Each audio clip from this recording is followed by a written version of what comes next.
This is a sports catastrophe production. Hey there, hi there, ho there. It's Jeff Cardone welcoming you to another sports catastrophe birthday boy. No, a birthday girl.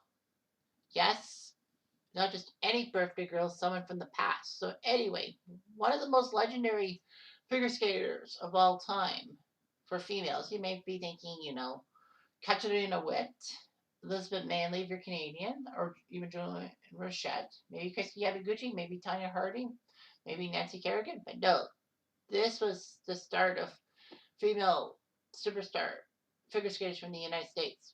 Her name, Dorothy Hamill.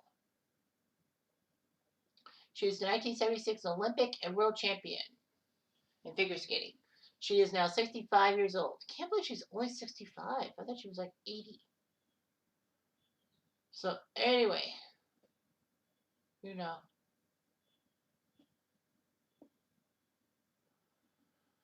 Hamill was in the Chicago area, then moved to Greenwich, Connecticut. So basically, she would try to figure skate in Connecticut and all that. So anyway, Dorothy Hamill, even though she was 12 years old, was actually invited to perform at Madison Square Garden in the Champions on Ice exhibition tour that followed the 1969 World Figure Skating Championships. She would make her senior debut in 1971, and the legendary coach Carlo Fossi would help her out. Hamill was a three-time U.S. champion, 74, 75, 76. And basically,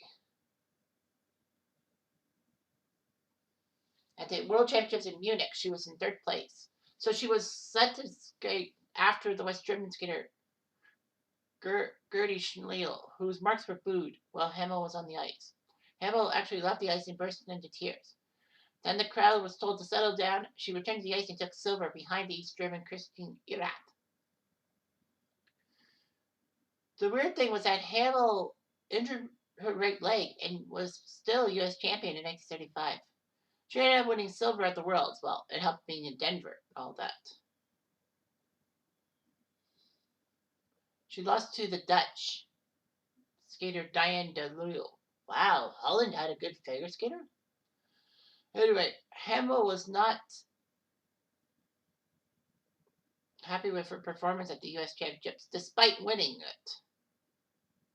She didn't train properly, and she should have lost to Linda Fratinier. Hamill didn't have a coach for the Olympics because her coach Carlo Fossi accompanied his other star pupil John Curry, who was the British figure skater, to the European Championships. She would train with Peter Burrells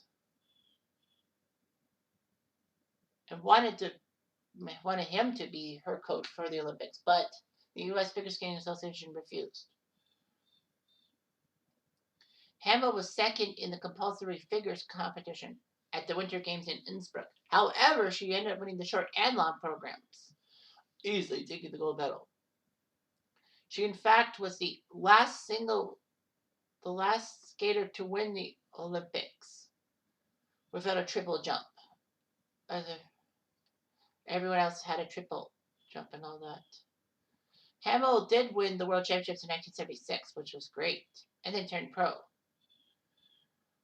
Hamill was credited with developing the camel spin that turned into a sit spin, the Hamill camel, and her bobbed hairstyle was created by a stylist and started a fad known as the short and sassy look. She had eyeglasses with oversized frames. I don't know why. I don't remember having glasses with oversized frames. But anyway, yeah.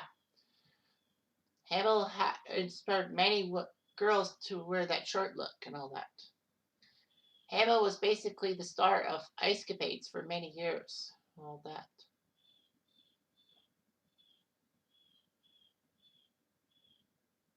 The Ice Capades actually folded because the competition changed in haste. Hamill and her husband bought the assets in 1993 to revive Ice Capades, but it was bankrupt. And then it was sold to Pat Robertson's International Family Entertainment Incorporated. You could probably guess who Pat Robertson is. Televangelist. So anyway, she was actually the most popular athlete in America in 1993, even though that, you know, things have changed and all that. But Hamill would have debilitating chronic pain and get osteoarthritis. And her conditions were respected well to medication.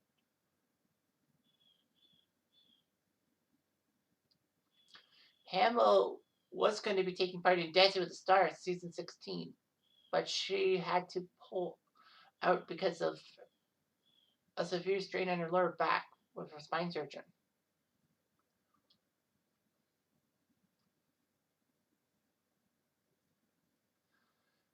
So basically, she was actually, well, she had an autobiography named On and Off the Ice. She was married and divorced twice. She married singer Dean Paul Martin, who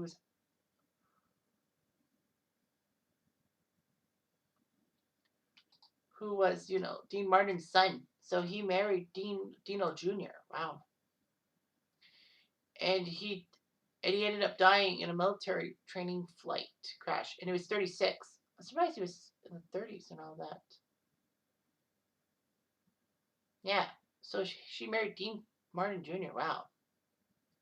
That's amazing. His aviation career. All that. So surprised she dated him. And then she married Kenneth Forsyth and had an 8-year relationship with him with a daughter named Alexandra. She married her third husband, John McCall, in 2009. Hamill said she experienced chronic depression for a lot of her adult life, and her daughter also suffers from depression. So yeah, she was basically a star and all that.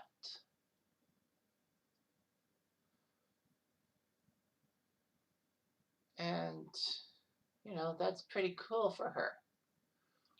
That she would inspire many little girls to figure skate and to have a weird hairstyle. But that's just me. Anyway, I'm Jeff Diamond. I do.